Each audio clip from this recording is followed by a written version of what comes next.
నేను ఈ మధ్య ఒక కొత్త ఫ్లాట్ కొన్నాను.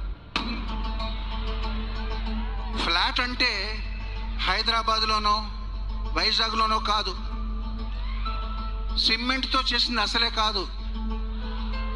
మహేష్ బాబు ఫ్యాన్స్ అయిన మీ అందరి హృదయాల్లో పెర్మనెంట్గా ఉండిపోవడానికి మీ గుండెల్లోనే ఒక కొత్త ఫ్లాట్ కొన్నా.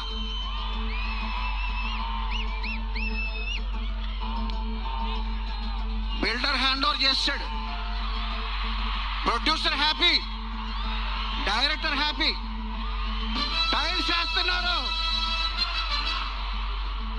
మెలోడీ నాదే, బీటు నాదే. 2027 సమ్మర్ కే గృహ ప్రవేశం. See you there.